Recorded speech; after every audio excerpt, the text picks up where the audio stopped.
नमस्कार. न्यूज तडकामध्ये पुन्हा एकदा आपलं सर्वांचं स्वागत. मी हरुण सय्यद. मी आहे माझ्यासोबत राष्ट्रवादीचे खंदे समर्थक राजा मण्यार आहेत. कोणत्या प्रभागातून आपण मैदानात उतरलेले आहेत आणि किती उमेदवार आपण उभे केलेले आहेत काय दिग्मध्ये सांगा. प्रभाग क्रमांक 9 मधून मी तिसऱ्यांदा लढतोय आणि शहरामध्ये 17 उमेदवार हे तुतारी वाजवणारा माणूस या चिन्हावर आणि 11 उमेदवार पुरस्कृत असे उमेदवार आम्ही उभे केले. मागच्या वेळेस राजाभाऊ तुम्ही थोड्याशा प्रयत्नातून तुम्ही पुढे गेलात, सगळ्यांना टक्कर दिली, तुमच्या सोबतचे मागे राहिले, पण तुम्ही त्यांना सगळ्यांना सोडून पुढे गेलात. गेल्या वेळेसची परिस्थिती वेगळी होती. भारतीय जनता पक्षाची एक लाट गेल्या वेळेस शहरभर होती आणि काँग्रेस ज्याचा थोडा बहुत परंपरागत मतदार आहे ते माझ्या समोर होते. मी प्रचंड केलेली कामं त्या बळावर माझ्या पॅनलला 4000च्या जवळपास मतं मिळाली आणि थोड्या थोड्या मतानं पराभव झाला. ते शल्य 5 वर्ष माझ्या मनात होतं आणि मी गेल्या 3 महिन्यापासून माझ्या प्रभागाचं नियोजन करतोय. सर्व जातीच्या उमेदवारांना सोबत घेऊन आता आमच्या पाटीलताई आहेत, आता आमचा अमर यादव आहे, तरुण पोरं सर्व समाजातली चांगल्या पद्धतीनं काम करणारी, लोकांच्या कामाची जाण असलेली ह्यांना घेऊन पुढे जायचा प्रयत्न करतो आणि मला विश्वास आहे की 100% माझं पॅनल ह्यावेळेस निवडून येणार. निश्चितच राजा मण्यार म्हणले की निवडून येतातच, त्याच्यात काही वाद नाही. परंतु मागच्या वेळेसही तुम्ही प्रभाग क्रमांक 9 मधूनच उभा होतात. अनेक असंख्य कामं केलेले आहेत. काय मध्ये सांगताल काय कामं केलेत, काय राहिलेत काम?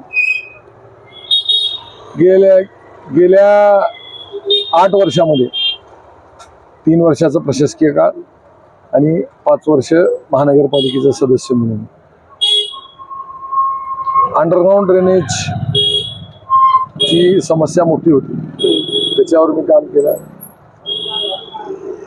रस्ते आता तुम्ही जर बघताल ती शहराच्या पुढचे मागचे 1-1 कोटी रुपयाचे रस्ते आहेत, 2.5 कोटी रुपयाचे नाले आहेत. बरोबर.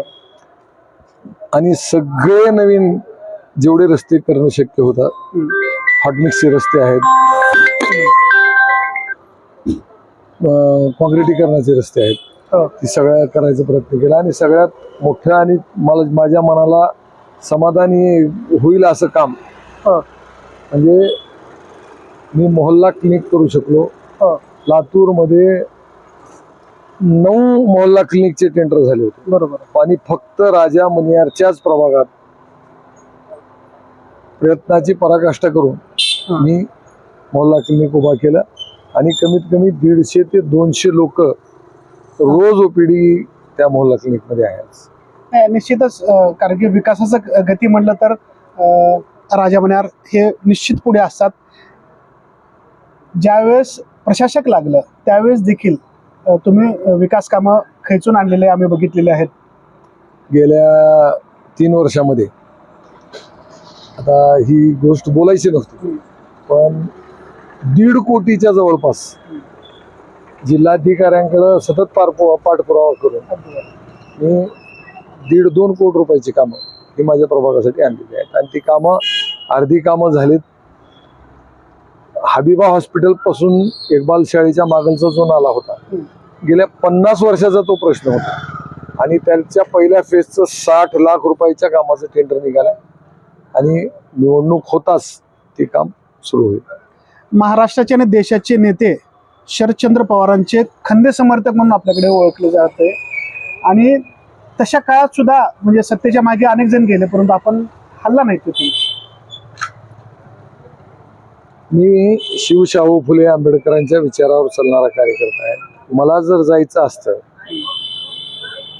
तर मी 34 मतं ज्यावेळेस काँग्रेसचे आणि भारतीय जनता पार्टीचे झाले, भारतीय जनता पार्टीच्या लोकांचा आग्रह होता आणि माझ्या एका मतामुळं बरोबर की काँग्रेसचा महापौर आणि उपमहापौर झाला.